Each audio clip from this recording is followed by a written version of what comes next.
Jamais. Jamais. Donc, quand tu fais un mois chez toi à la maison, tu viens pas à l'église, tu savais que tu fais mal. Non, tu me donnes des sujets de prière, mais tu ne fais pas de mal. Parce que je prierai pour que tu me reviennes dans les bonnes voies. Mais tu ne fais pas de mal. Est-ce que vous comprenez cela? Parce que tous les attitudes, tous les comportements que les chrétiens ont sur la terre, ça fait du mal à Dieu. Ça dénature la nature de Dieu. Il reste Dieu.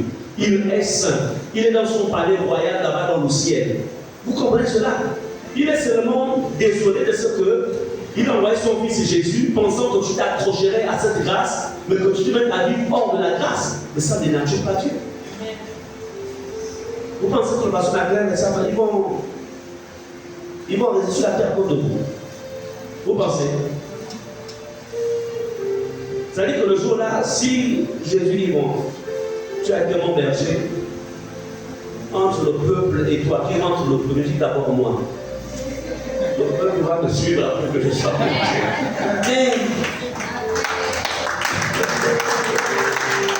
C'est pour dire que le salut est personnel. Le salut est personnel. Mais nous travaillons afin que tous nous y entrons.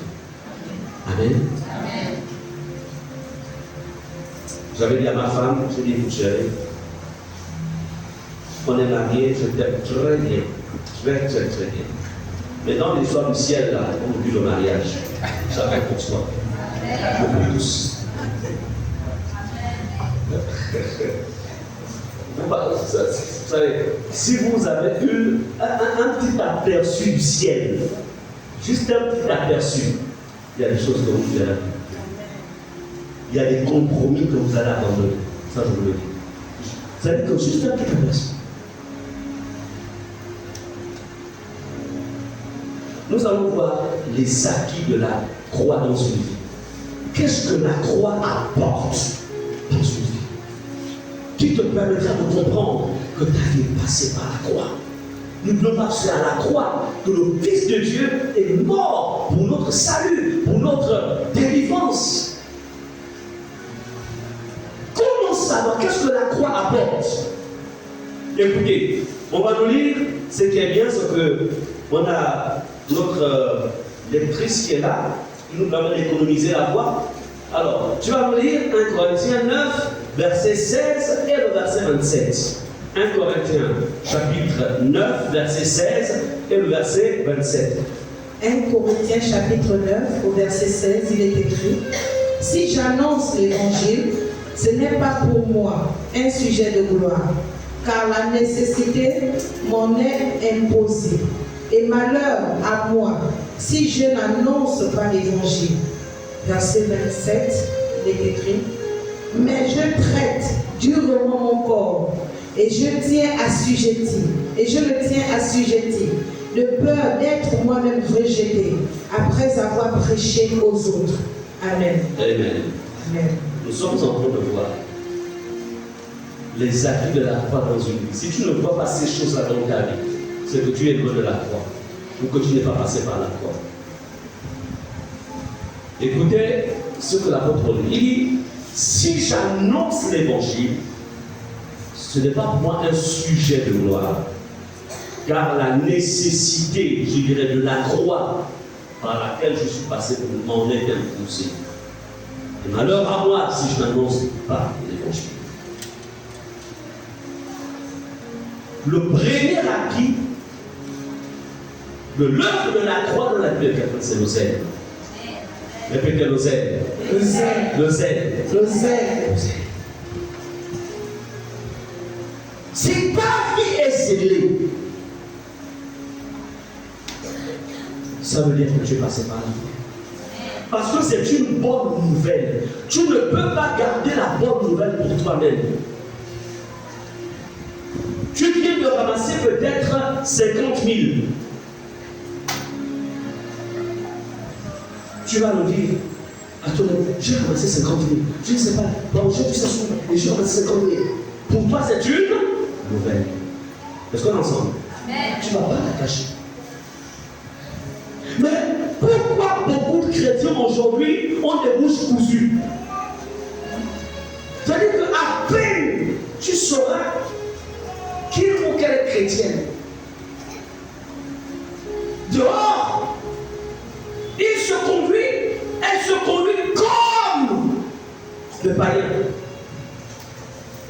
Ça parle comme les païens. Tout. Ça s'habille même comme les païens. Slim, on monte tout le corps. Le sait.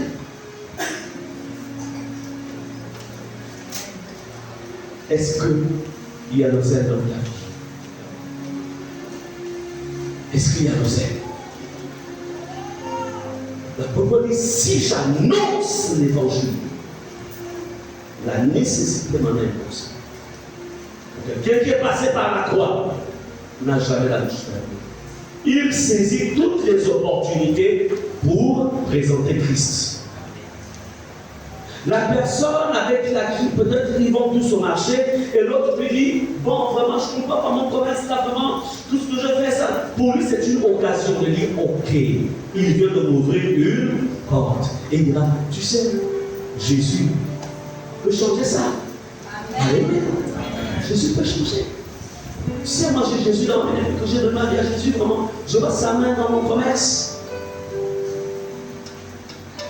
Amen. Dans chaque domaine. Le zèle. Paul était zélé parce que la croix avait accompli une œuvre en lui. Qu'est-ce que la croix a accompli dans ta vie? La croix de Christ. Cette croix dont nous lisons la Bible, qu'elle fut dressée à Golgotha jusqu'à ce jour, cette croix existe, mais dans la dimension spirituelle. Amen. C'est pas ce matin, tu peux te rapprocher de cette croix et dire, Seigneur Jésus, viens à mon aide. Je veux passer par la croix. Il dit, mais je traite durement mon corps et je le tiens assujetti. Quand quelqu'un est passé par la croix, il traite durement son corps. Il ne parle plus comme tous les autres. Il ne fonctionne plus comme tous les autres. Il ne s'ouvre plus à n'importe quel plaisir. Il vérifie si la chose est conforme à Dieu. Il vérifie si ce qu'on lui propose est conforme à la parole. Si ce n'est pas conforme, il rejette. Amen. Amen. Pourquoi? Il traite durement son corps. Il ne regarde pas n'importe quel programme à la télé. Il ne va pas dans n'importe quel site dans son téléphone. Non. Il traite durement son corps. Il ne permet pas à ses yeux de voir n'importe quoi. Pourquoi? Parce que tout simplement, il est passé par la croix. Le monde a été crucifié pour lui.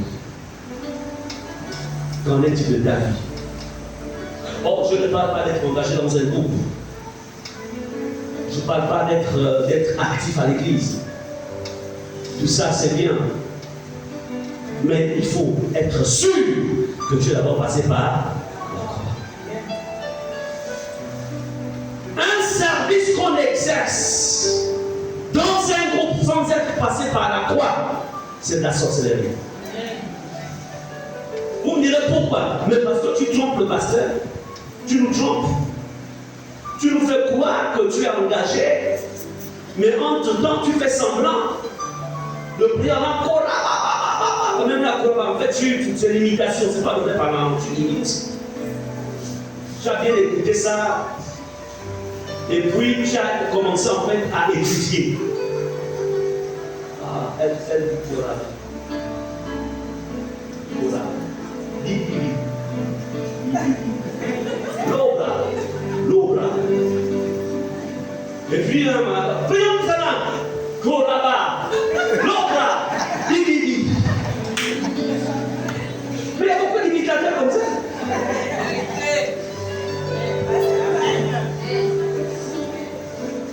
Bien aimé, la Bible déclare que celui qui parle en langue s'édifie lui-même. C'est-à-dire, il se bâtit.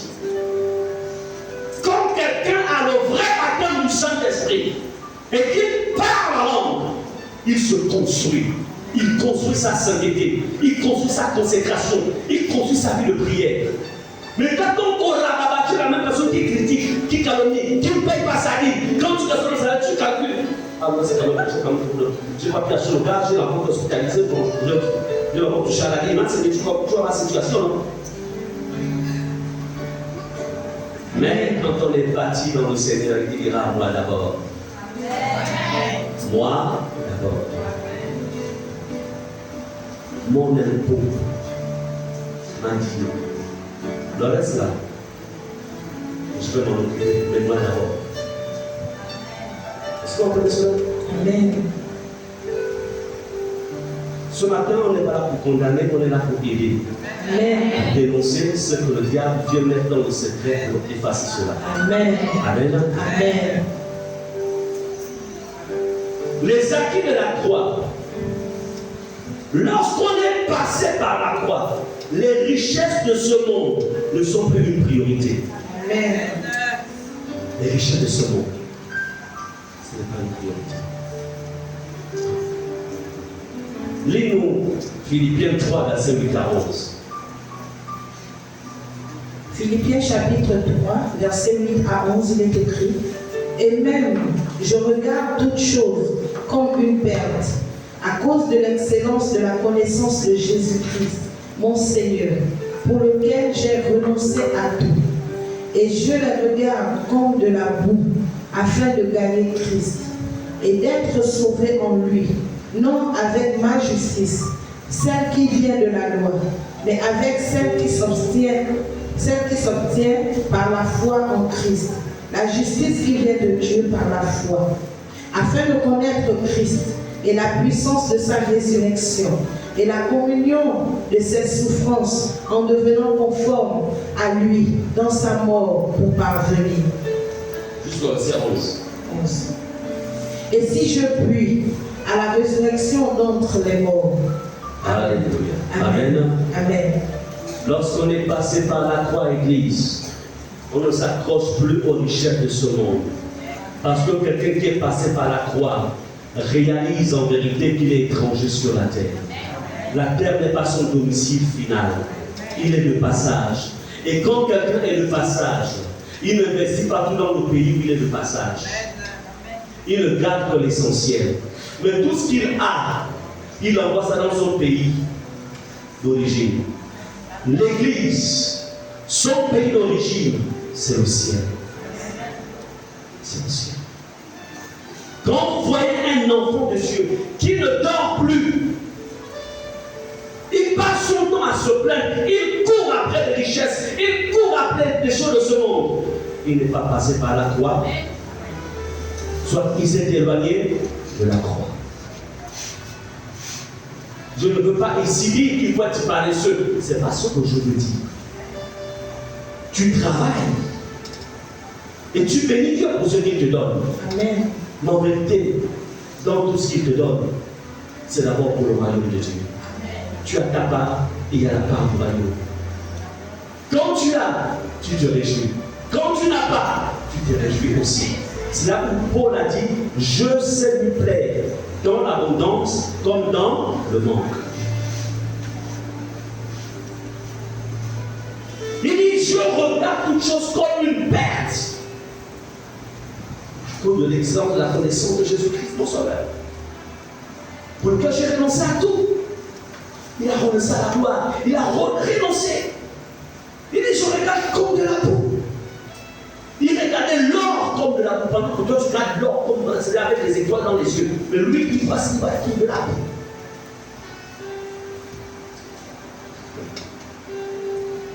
Afin de gagner Christ. C'est-à-dire, il fallait qu'il monte. Il dit au verset 10, afin de connaître Christ et la puissance de sa résurrection. Voici quelqu'un qui était sur la terre, mais dont le cœur était porté vers les choses du ciel. Examine ton cœur. Ton corps bat pourquoi? Pour les choses du ciel ou les choses de la terre? Amen. La croix. Elle est passée par la croix. Regardez comment beaucoup ont fait de la prospérité un message. Séminaire de prospérité. Est-ce qu'on a besoin de donner à quelqu'un ce qu'il possède déjà. La parole déclare que Jésus-Christ s'est fait pauvre afin de nous enrichir. Donc pour dire, Dieu s'est engagé en fait à s'occuper de tes besoins personnels. Si tu restes connecté à lui et si tu fonctionnes selon sa volonté. C'est pour dire quoi? Que vos cœurs ne s'attachent pas aux choses de ce monde. Nous sommes passagers. La croix maintient ta boussole vers le ciel. C'est pourquoi tu fais tout avec hâte. Tu sais que le temps n'est pas en notre faveur. Le maître revient bientôt. Tu ne peux pas dormir sans prier. Tu portes l'œuvre dans la prière. Tu es engagé. Amen. On n'a pas besoin de dire évangéliste. Tu es évangéliste aussi. Tu parles de Jésus. Les élèves parlent de Jésus dans les écoles. Les commerçants parlent de Jésus dans leur milieu commercial. Les fonctionnaires parlent de Jésus dans leur milieu professionnel, si c'est dans un ministère, etc. Chaque personne est témoin, est une étoile là où Dieu l'a positionné. Amen. Amen. Bien aimé, lorsque on porte la parole est passée par la croix, il y a ce qu'on appelle, on expérimente la délivrance de la condamnation. Je voudrais que tu nous lises Colossiens 2, verset 14. Colossiens chapitre 2, verset 14, il est écrit: il a effacé l'acte dont les ordonnances nous condamnaient et qui subsistait contre nous. Il l'a détruit en le clouant à la croix. Amen. Amen. La version parole vivante dit ceci: il a effacé le document de nos dettes qui nous accusait. Parce que dans le monde spirituel, avant que nous ne venions à Christ, il y avait un document sur lequel il y avait tous nos péchés, tout ce qu'on a fait comme mal. Et la Bible dit, le Seigneur nous révèle en disant qu'il a effacé ce document. Comme pour dire, la condamnation n'a plus de place dans ta vie. Même la sorcellerie n'a pas le pouvoir et la capacité de te condamner. La sorcellerie peut t'attaquer, mais elle ne peut pas te vaincre. Donc lorsque tu vois que ta vie est vaincue par la sorcellerie, ça veut dire que je ne vais pas passer par la croix. Il a dit, les portes du séjour des morts ne prévaudront point contre moi, l'Église. Ils te feront la guerre, mais ils ne l'emporteront pas. Mais pourquoi eux, quand ils te font la guerre, ils l'emportent? Vous savez, le chrétien fonctionne dans deux dimensions. Il y a la dimension de la préservation et il y a la dimension de la délivrance. Beaucoup de chrétiens sont dans le mode de délivrance. Les faits sont, ça les atteint. Et après, on a à la recherche d'une délivrance. Mais tu peux vivre la préservation. Ils t'attaquent, mais ils sont confrontés à un bunker. Mais ce bunker-là, c'est Jésus. Amen.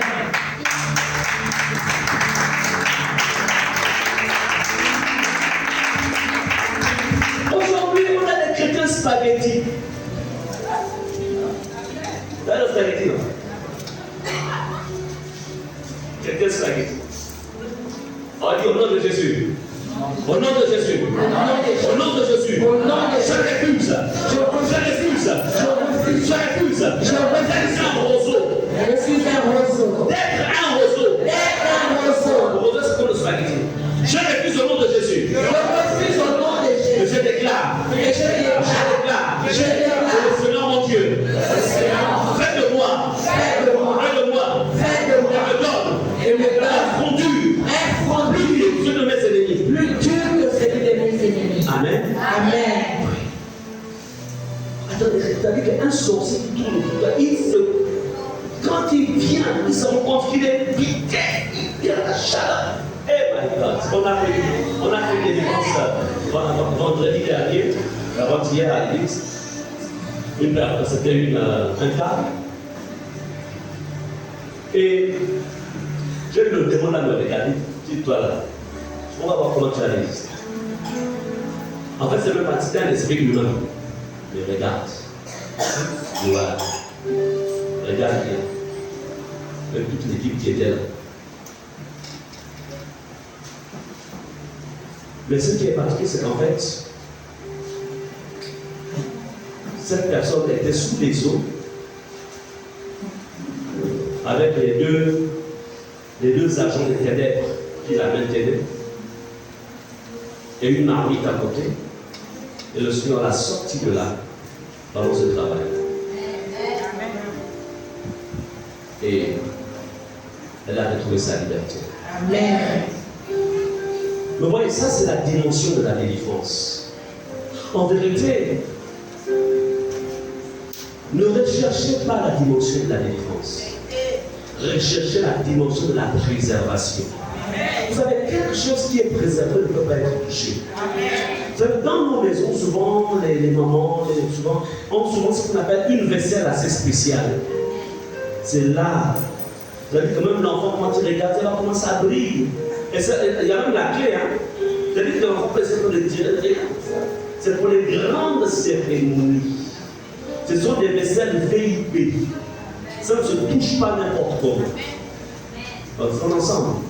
Et il est important que vous ameniez vos vies à la dimension de VIP. Amen. On ne touche pas n'importe comment. Qui touche, s'y pique. Amen. Le voyez-vous? Là, c'est quand on demeure. On demeure sur la croix. On est passé par la croix. Et là, personne ne peut te toucher. C'est là où il rôdera autour de toi, comme un lion rugissant. Mais tu ne crains rien. Pourquoi? Parce que tu sais que tu es en Jésus. Pour te toucher, il faut toucher Jésus. Mais est-ce que Satan peut toucher Jésus? Ce n'est pas possible parce qu'il sait qu'il a déjà été vaincu. Et d'ailleurs, qui est Satan? Il n'est qu'une créature. C'est un archange qui avait été créé, que la parole avait créé, mais qui s'est révélé contre Dieu. Donc il reconnaît qu'en vérité, il n'est rien. Donc par conséquent, puisque toi tu es rattaché à Dieu par Jésus-Christ, quand il te voit, il voit Jésus. Amen. Vous comprenez cela? Amen. À chaque fois que tu es touché par une attaque, va demander à Dieu où est-ce que je l'ai. Quelle est la porte que j'ai ouverte? Aujourd'hui, elle te dit, pasteur, le moment quand là, tu es une vraie sorcière. Vraie sorcière. Ok, mais les sorciers existent pour démontrer la gloire de Dieu. Dites-moi, si les sorciers ne vous attaquent pas, comment soit aujourd'hui? Hein? On est d'accord, non? Amen. La puissance de feu d'un pays se démontre lorsqu'il y a confrontation contre un adversaire. Ce n'est pas dans les temps de paix. Donc, quand ta vie est tombée, comment tu sauras que le Dieu que tu pries est puissant? C'est pourquoi Dieu avait permis qu'Israël soit captif en Égypte et qu'il démontre, et que Dieu démontrait à Pharaon qu'il est le grand et véritable Dieu. Je ne veux pas dire qu'on doit chercher la guerre sans cette vie. Mais je veux faire comprendre que quand Dieu peut plus passer par un des temps d'épreuve, c'est pour démontrer en fait à l'ennemi que tu appartiens à un Dieu véritable. Amen. Amen. Amen. Cesse de te plaindre. Par contre, vérifie, est-ce que ma vie est en règle avec le Seigneur? Est-ce que je suis dans des bonnes dispositions spirituelles? Est-ce que je suis dans une vie d'obéissance? Amen. Est-ce que si tout cela est réuni, ne crains rien. Amen. Ne crains rien. Ton Dieu démontrera à l'ennemi qu'il n'est rien devant toi. Amen. L'œuvre de la croix. Donc, lorsque tu es passé par l'œuvre de la croix, tu es dans la dimension en fait de la préservation. Je me souviens ma délivrance, je me suis délivré en février 1988. puisque je l'avais reçu en 1987, décembre 1987, c'était en février 1988. Plus jamais je n'ai été possédé. Plus jamais. Mais vous savez, les chrétiens possédés, on est libre. Ils possèdent, ils encore possédés, on est libre. Ils se repossèdent encore, ils se repossèdent encore. Attends, tu es au sérieux? Il y a un problème. Dis au nom de Jésus. Au nom de Jésus. Au nom de Jésus. Je refuse ce lot. Amen. Amen. L'œuvre de la croix, quand tu es passé par la croix, ça va être le dernier point. Dieu te maintient. La croix te maintient dans une vie de sainteté. Répétez sainteté. Sainteté. Sainteté. Sainteté. Maintien dans la sainteté. L'œuvre, quand tu es passé par la croix. La croix établit en toi une alarme. De sorte que tous ceux qui n'aiment pas le Dieu, quand ça se rapproche de toi, tout de suite ça se réveille. Il commence à se pam, pam, pam, pam, pam, combattiste, combattiste, combattiste, combattiste, combattiste, combattiste, combattiste. Est-ce qu'on est ensemble? Péché, péché, péché, péché. C'est-à-dire que toi-même tu comprends que là, il faut que je redresse la barre. Amen. C'est comme les avions qui ont des dispositifs. Quand ils commencent à piquer, en fait, il y a une alarme qui dit attention, tu es en train de freiner, tu te rapproches trop de la terre. Il faut régresse. Mais vous savez, les chrétiens aujourd'hui n'ont plus d'alarme. Il n'y a plus d'alarme, il n'y a rien. L'autre dit, allons dans le bistrot, on va, vous savez, toi tu prendras le coca, moi je sais que tu es chrétien, ok d'accord, mais moi je prendrai mon mariage, mais allons dans le bistrot. Tu as fait quoi là? C'est ton territoire. Si encore le Saint-Esprit t'envoie pour évangéliser, encore faut-il qu'il t'envoie.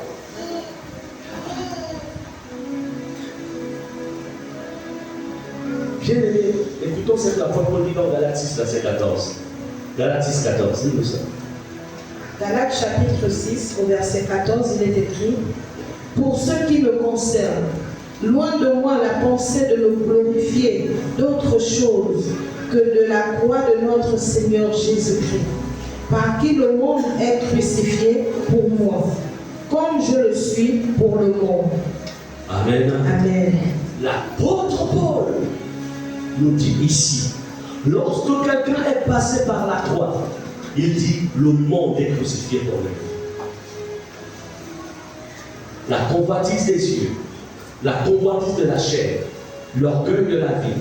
Je vais maintenant les détails. Le mensonge, la fornication, la haine, les jalousies, l'orgueil. Tout ce que vous pouvez citer, la parole dit tout cela est crucifié pour moi. Vous comprenez cela? Quand quelque chose est crucifié, ça veut dire que ça n'a plus de force. Crucifié. Et quand c'est crucifié, la personne vit la sainteté. Il n'y a pas d'effort à fournir. Beaucoup de chrétiens disent: ah, la vie chrétienne, elle est dure. Hein? On peut même faire ça. C'est dur. La vie chrétienne n'est pas dure. Amen. Maman, viens. Vous avez des enfants. Faites qu'il y a un bébé, viens ici. Vous avez un enfant avec vous, venez. Oui, viens ici d'abord. Oui, viens, ma soeur, viens. Viens, ma fille, je vais pas ma fille. Viens. Bon. Elle porte. Hein? Le bébé là veut aller là-bas. Mais elle est portée par sa mère. Je vais un peu là-bas avec le bébé. En vérité, c'est lui qui veut aller là-bas.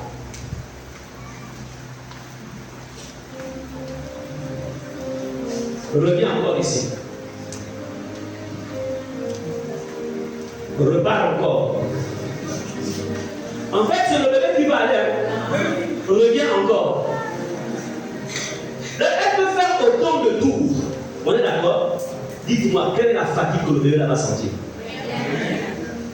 Qui le porte? Maintenant, l'imaginez que la mère, c'est le Saint-Esprit.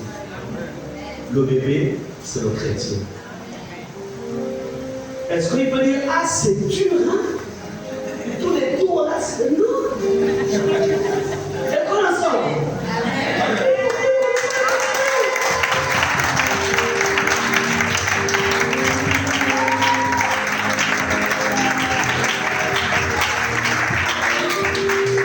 Mais si le bébé décide de marcher avec ses propres pieds, c'est-à-dire qu'il utilise ses propres efforts, c'est là où maintenant il va se sentir fatigué. Tant qu'on est porté par le Saint-Esprit, la vie chrétienne n'est pas dure. Ce n'est pas dur d'être fidèle à sa femme. Ce n'est pas dur de vivre célibataire sans connaître homme et femme. On n'est pas marié. Ce n'est pas dur de payer sa dîme. Ce n'est pas dur de pardonner son prochain. Ce n'est pas dur d'aider. Ce n'est pas dur de servir le Seigneur. Ce n'est pas dur de parler de Jésus à quelqu'un. Ce n'est pas dur d'amener quelqu'un à l'église et viens rencontrer mon Sauveur. Ce n'est pas dur. Pourquoi? Parce que tu le fais par le Saint-Esprit. Amen. Mais si tu mets le Saint-Esprit à côté, là ça devient dur. Et beaucoup de chrétiens vivent leur foi avec leur propre capacité. Jésus, je l'ai rencontré à l'âge de 21 ans. Aujourd'hui, je suis dans la cinquantaine. Plus jamais je n'ai reculé. Ce n'est pas dur pour moi la vie chrétienne. Ce n'est pas dur. C'est pas dur. Ça n'a pas été dur.